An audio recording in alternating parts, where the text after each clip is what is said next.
Hi friends, welcome back to my channel. இன்றைக்கி நம்ம கொஞ்சம் வெரைட்டி ரொம்ப ஹெல்த்தியான ஒரு ரெசிபி பண்ண போகிறோம். இது பெரியவங்களுக்கும் குழந்தைகளுக்கெல்லாம் ஒரே மாதிரி சாப்பிட்ற மாதிரி தான் பண்ணியிருக்கோம். வாங்க செய்யறது எப்படின்னு பார்த்துக்கலாம். இதுக்கு நமக்கு மெயினான இன்க்ரீடியன்ட்ஸ் கேரட்டு தான். மீடியம் சைஸ் அளவுக்கு ஒரு 3 கேரட்டு நான் எடுத்திருக்கேன். இப்போ அதையே நல்லா வாஷ் பண்ணி அதோட தோலெல்லாம் நல்லா ரிமூவ் பண்ணி நம்ம எடுத்துகிட்டு வந்துடலாம். இந்த கேரட்டை நம்ம வேக வைக்க தான் போகிறோம். நீங்கள் அப்படியே வேக வச்சாலும் பரவாயில்ல, இல்லை இந்த மாதிரி பெரிய சைஸ் அளவுக்கு கட் பண்ணி வேக வச்சாலும் பரவாயில்ல. இப்போது ஒரு பாத்திரம் வச்சுருக்கேன். அதில் கொஞ்சம் தண்ணி ஊற்றி நம்ம கேரட்டை நல்லா வேக வச்சு எடுக்க போகிறோம். அது பண்ணாங்க வேகட்டும். இப்போ ஒரு மிக்ஸி ஜார் எடுத்திருக்கேன். அதில் பார்த்திங்கன்னா 5 டேபிள் ஸ்பூன் அளவுக்கு தேங்காய் துருவல் நான் சேர்த்திட்டேன். இப்போ 2 பச்சை மிளகா சேர்த்திட்டேன்.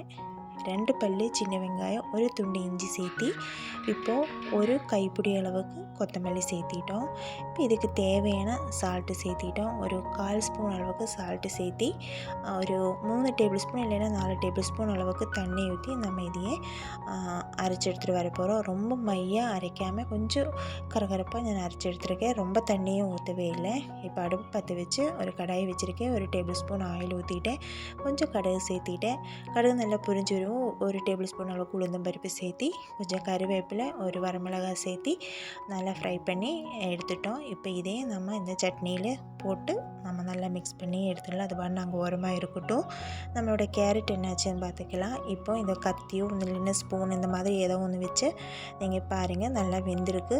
இப்போ இது ஆறட்டும். ஆனதுக்கப்புறம் நீங்கள் ஒரு மிக்ஸி ஜார் எடுத்துக்கோங்க. அதுக்கப்புறம் நம்ம இந்த மிக்ஸி ஜாருக்குள்ளே நம்ம ஆறுன நம்மளோட கேரட்டை சேர்த்தி நம்ம பேஸ்ட் மாதிரி அரைச்சி எடுத்துகிட்டு வர போகிறோம். தண்ணி நீங்கள் வேறு எக்ஸ்ட்ரா சேர்க்க வேண்டியதில்லை. நம்ம வேக வச்ச அந்த தண்ணியே இருக்கும். அது வச்சு நீங்கள் இந்த மாதிரி கன்சிஸ்டன்சியில் அரைச்சி எடுத்துக்கோங்க. இப்போது ஒரு கடாயை எடுத்திருக்கேன், ஆனால் அடுப்பை ஆன் பண்ணலை. இப்போ அந்த கடாயில் நம்ம அந்த அரைச்சி வச்சுருந்த கேரட்டோட விழுது சேர்த்திட்டோம். இப்போது மெஷர்மெண்ட்டுக்கு ஒரு டம்ளர் எடுத்திருக்கேன். இப்போ நம்ம மிக்ஸி ஜார் அலசின தண்ணி தான். இப்போ இதையே ஒரு டம்ளர் இருக்குது, அதையுமே நம்ம இதுக்குள்ளே நம்ம சேர்த்திடலாம். இப்போல்லாம் அடுப்பு ஆன் பண்ணவே இல்லை. இப்போது இதை சேர்த்தி இப்போ நம்ம நல்லா இதையே மிக்ஸ் பண்ணிக்கலாம். இது நல்லா மிக்ஸ் ஆனதுக்கப்புறம் நீங்கள் அடுப்பை ஆன் பண்ணிக்கோங்க. அடுப்பை ஆன் பண்ணாலும் நீங்கள் லோ ஃப்ளேம்லேயே அடுப்பு போட்டுக்கோங்க. இப்போ பாருங்கள், இது நல்லா மிக்ஸ் பண்ணியாச்சு. இப்போ ஒரு 1/4 ஸ்பூன் அளவுக்கு சால்ட்டு சேர்த்திட்டேன். இப்போது ஒரு 3 டேபிள் ஸ்பூன் அளவுக்கு தேங்காய் துருவல் சேர்த்திட்டோம். இதுக்கு அளவெல்லாம் கிடையாது, உங்களுக்கு விருப்பத்துக்கு தகுந்த மாதிரி நீங்கள் சேர்த்திக்கலாம். இப்போது மெஷர்மெண்ட்டுக்கு அந்த ஒரு டம்ளர் இருக்கும் இல்லையா, அதுக்கு ஒரு டம்ளர் நான் அரிசி மாவு எடுத்திருக்கேன். நம்ம நைஸாக இருக்கிற நம்ம இடியப்பம் அதுக்கெல்லாம் யூஸ் பண்ணுற மாதிரி இருக்கிற வறுத்த அரிசி மாவு தான் யூஸ் பண்ணியிருக்கேன். இப்போ ஒரு 1/4 ஸ்பூன் அளவுக்கு நெய் சேர்த்தி இப்போ இதையே நம்ம நல்லா மிக்ஸ் பண்ணிக்கலாம். ஒரு கரண்டியோ ஸ்பூன் இந்த மாதிரி வச்சு நீங்கள் நல்லா மிக்ஸ் பண்ணிக்கோங்க. அடுப்பு லோ ஃப்ளேம்லேயே போட்டுக்கோங்க. ஹை ஃப்ளேமில் போட்டால் இது டக்குன்னு உங்களுக்கு வெந்த மாதிரி இருக்கும், ஆனால் உள்ளார வெந்திருக்காது. அதனால் லோ ஃப்ளேமில் போட்டு நல்லா வேக வச்சு இந்த மாதிரி நல்லா மிக்ஸ் பண்ணிக்கோங்க. இது அந்த கடாயிலிருந்து நல்லா விட்டு வர மாதிரி டைமில் அந்த மாவெல்லாம் ஒரு போல் மாதிரி நமக்கு வரும். இந்த டைமில் நீங்கள் அடுப்பை ஆஃப் பண்ணிக்கலாம். இப்போ பாருங்கள், இதுதான் நமக்கு கரெக்டான கன்சிஸ்டன்சி. மாவெல்லாம் நல்லா வெந்திருக்கும்.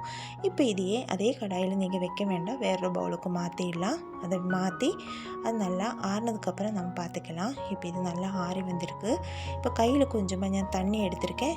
நீங்கள் தண்ணி இல்லைன்னா தண்ணி வேண்டான்னா நீங்கள் நெய் தாராளமாக யூஸ் பண்ணிக்கலாம், ஆயில் யூஸ் பண்ணிக்கலாம். இப்போ இது மாதிரி ஒரு ரவுண்ட் ஷேப்புக்கு நீங்கள் பண்ணி எடுத்துக்கோங்க. இப்போது அதுக்குள்ளே உள்ளார கொஞ்சம் ஒரு ஹோல் மாதிரி நான் பண்ணி எடுக்க போகிறோம். நாம் எப்படி கொழுக்கட்டைக்கெல்லாம் பண்ணுவோம் இல்லையா, அந்த மாதிரி ஒரு ரோல் மாதிரி பண்ணுறோம். இந்த மேலால் மட்டும் இப்படி பண்ணி எடுத்துருக்கோம். இப்போ மற்றபடி எல்லாத்தையுமே நம்ம இந்த மாதிரி பண்ணி எடுத்துகிட்டு வந்துடலாம். இப்போ அடுப்பு பற்ற வச்சு ஒரு பாத்திரம் வச்சுருக்கேன். அதில் ஒரு 1/2 லிட்டர் அளவுக்கு தண்ணி வச்சுருக்கோம். தண்ணி நல்லா கொதிக்கவும் இந்த மாதிரி ஒரு ஸ்டீமர் வச்சுட்டோம். இப்போ நல்லா சுத்தமான ஒரு காட்டன் கிளாத்தை எடுத்து கொஞ்சம் தண்ணியில் டிப் பண்ணி புழிஞ்சு எடுத்துகிட்டு வந்திருக்கேன். அது மேலே இப்போ நம்ம ரெடி பண்ணி வச்சுருந்த நம்மளோட மாவு உருண்டை பால்ஸ் நம்ம வச்சிடலாம். அதுக்கப்புறம் நம்ம க்ளோஸ் பண்ணிடலாம். ஒரு 3 இல்லைன்னா 4 நிமிஷத்துக்கு அப்புறம் நம்ம எடுத்து பார்த்துக்கலாம். இது டக்குன்னு வெந்துடும். ஏன்னா மாவெல்லாம் ஆல்ரெடி நம்ம வெந்தது தான்.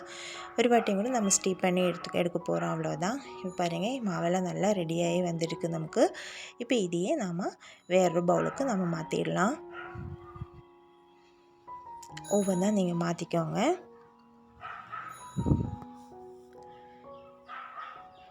இப்போ இது எல்லாம் நம்ம சர்வ் பண்ணுறதுக்கு பவுலுக்கு நம்ம மாற்றியாச்சு.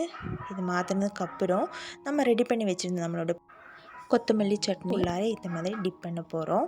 நீங்கள் இந்த மாதிரி பண்ணணுங்கிறது கட்டாயம் கிடையாது. எனக்கு இந்த மாதிரி பிடிச்சிருக்கு அதனால் பண்ணுறோம். அதில் நம்ம வீட்டில் யாராவது விருந்தாளிகள்லாம் வந்துடுச்சுன்னா இந்த மாதிரி நீங்கள் ரெடி பண்ணி நம்ம டைனிங் டேபிளில் வச்சோம்னா அவங்களுக்கு ரொம்ப பிடிக்கும். நம்ம விருந்தாளிகளும் இல்லை, நம்ம ஃப்ரெண்ட்ஸோ இல்லை நம்ம குழந்தைகளுக்கும் கூட இந்த மாதிரி டிஃப்ரெண்ட்டாக நீங்கள் செஞ்சு கொடுத்துடலாம்.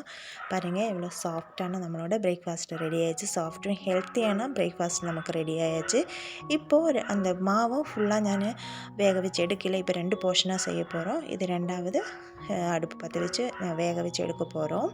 இப்போ 2வது இந்த மாவை இதே மாதிரி நம்ம பண்ணி வேக வச்சு எடுத்துட்டோம்.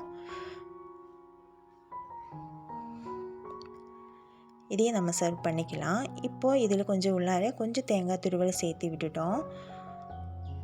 அதுக்கப்புறம் பார்த்திங்கன்னா நாட்டு சர்க்கரை இருக்கும், அதே மேலாலே தூவி விட்டுட்டோம். அந்த தேங்காய் துருவலுக்கு மேலே வச்சுட்டோம். இது இப்படியே நாட்டு சர்க்கரை தேங்காய் மட்டுங்கிறது கிடையாது. உங்களுக்கு விருப்பப்பட்ட எந்த நட்ஸு ஃப்ரூட்ஸு அது மாதிரி எதுவாக இருந்தாலும் நீங்கள் போட்டுடலாம். பாருங்கள் எவ்வளோ சாஃப்ட் அண்ட் ஸ்வீட்டான நம்மளோட அடுத்த ரெசிபி ரெடி ஆகிடுச்சு. இது நம்ம பிரேக்ஃபாஸ்ட்டுக்கு இல்லாமல் ஈவினிங் ஸ்நாக்ஸு நைட்டு டின்னருக்கு கூட ரெடி பண்ணலாம்.